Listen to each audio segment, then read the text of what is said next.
Bonjour à tous, c'est Azura, bienvenue dans cette nouvelle vidéo. Aujourd'hui, on part en direction du Mexique pour parler de Quetzalcóatl. Merci Google.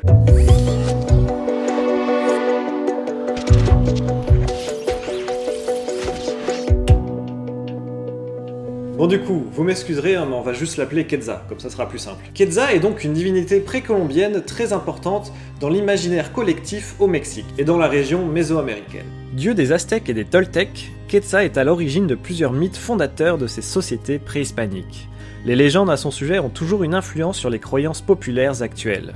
Notamment, Quetzal est aujourd'hui intégré à plusieurs rituels nationaux, dont les rituels autochtones marquant les solstices et les équinoxes.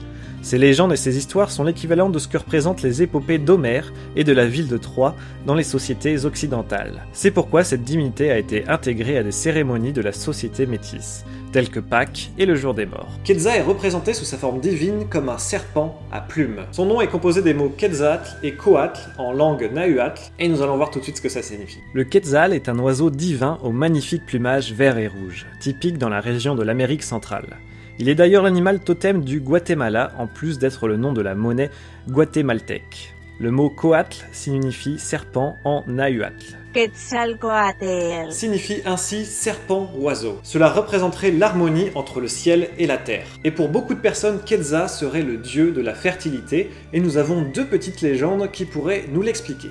Selon la légende des soleils, Quetzal aurait donné naissance à l'humanité. Selon cette légende, les dieux auraient envoyé Quetzal au Mictlán afin d'y récupérer des ossements humains de mondes anciens, face à Mictlantecutli y Mictlancigual. les seigneurs des enfers. Quetzal leur dit qu'il était venu pour récupérer les ossements afin de faire vivre les humains sur la terre éternellement. Déconcertés, les seigneurs acquiescèrent à condition que Quetzal se soumette à un simple défi. Ils lui demandèrent de prendre leur coquillage de conque et d'y siffler pour en faire sortir la musique. Quetzal remarqua alors que le coquillage n'avait aucune ouverture et qu'il était impossible pour lui d'y souffler. Il fit ainsi appel à l'aide de Cusanos pour en percer la carapace. Il fit ensuite appel aux abeilles pour faire chanter le coquillage comme jamais il n'avait sonné. Les seigneurs consentirent donc à lui donner les ossements. Cependant, sans doute froissés par autant d'audace, les seigneurs des enfers se ravisèrent et poussèrent Quetzal à prendre la fuite. Face à une telle offense, les seigneurs ordonnèrent à leurs serviteurs de piéger Quetzal pour se venger de lui. Creusant un trou pour lui faire tomber, les serviteurs des enfers y firent tomber le serpent à plumes. Voyant les os fracturés, les serviteurs s'en retournèrent satisfaits. Toutefois, déterminé à redonner vie à l'humanité, Quetzal rapporta les ossements avec lui et les moulut de nouveau. Il fit ensuite couler le sang de son sexe sur eux, accompagné des autres dieux, afin de donner vie aux hommes et aux femmes serviteurs des dieux. Bien que très mystique, ce mythe est une des raisons pour laquelle le squelette est toujours perçu comme un symbole de vie et de renouveau au Mexique, plutôt qu'un symbole de mort.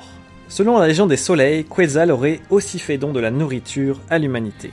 En effet, une fois les avoir créés, les dieux se demandèrent de quoi les humains s'alimenteraient. Fort de sa grande ingéniosité, Quetzal dit qu'il vit une fourmi transporter un grain de maïs. Cherchant ensuite à la convaincre de lui révéler d'où provenait ce grain, la fourmi consentit à l'accompagner jusqu'au mont Tonacatepetl. où Quetzal y découvrit le maïs. Il en rapporta aux dieux qui décidèrent d'alimenter l'humanité de cet aliment divin. Aussi appelé Kukulkan chez les Mayas, Quetzal est représenté sous sa forme humaine comme portant un masque à bec d'oiseau avec des lèvres, dit-on, qui souffleraient le vent. Les images le dépeignent également revêtu d'une carapace en forme de plastron.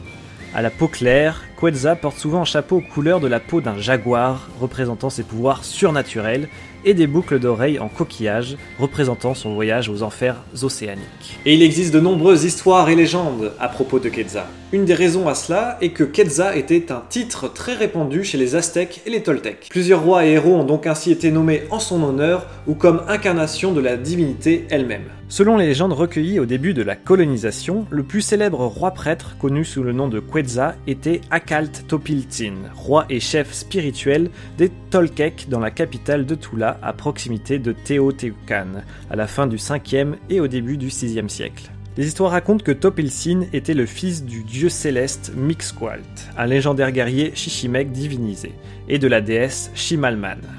Topiltzin aurait été élu chef en 977 et aurait régné sur son peuple généreusement avec sagesse et bienveillance. Notamment, Topiltzin se serait affirmé contre les sacrifices humains et aurait offert à son peuple le cacaoyer. Il aurait offert l'arbre à chocolat après un voyage dans les terres sacrées des premiers fils du soleil. L'usage du cacao et de ses grains comme monnaie d'échange se serait donc popularisé au Mexique après ce cadeau. En effet, ils ont choisi le cacao et les grains dû à leur rareté, mais aussi sur le fait que ça se conserve très bien. Ils offraient également le très grand avantage d'être préparés comme boisson chaude. Néanmoins, les légendes et les récits racontent que Topilsin aurait découvert les plaisirs de l'alcool, dont la bière de Maguey, une sorte d'agave ou breuvage de pulque. Ivre, il aurait commis le péché de chair. Pour ce crime, les autres dieux l'auraient exilé dans les enfers océaniques. En effet, Topilsin aurait succombé au charme de la sœur de Tezcatlipoca. Pour cet outrage, il aurait été chassé et ses fidèles se seraient dispersés dans la vallée de l'Anahuac. Après cet événement, plusieurs mythes entourent la mort de Quetzal. Par exemple, il y a une histoire qui raconte que le dieu roi décida de s'immoler dans un immense brasier et que les flammes montèrent très très haut et que l'astre de Vénus serait né de ses cendres. Rien que ça. D'autres histoires racontent que Quetzal décida de partir, affronter la mer, mais ce n'est pas tout. Juste avant de partir, il envoya ses émissaires pour annoncer à ses ennemis qu'un jour il fera son grand retour sur le trône. Ce mythe sur la mort de Quetzal est particulièrement intéressant, car lorsque les navires du conquistador Hernán Cortés apparurent à l'horizon de Veracruz en 1519, les Aztèques y virent le retour de leur dieu. Par leur accoutrement et leur apparence étrangère, le roi aztèque Moctezuma II fut confondu. Voyant la puissance de la poudre à canon et les tout premiers chevaux en Amérique, le roi se convaincut que les Espagnols étaient l'incarnation des dieux et que Cortés, à leur tête, était la réincarnation de Quetzal.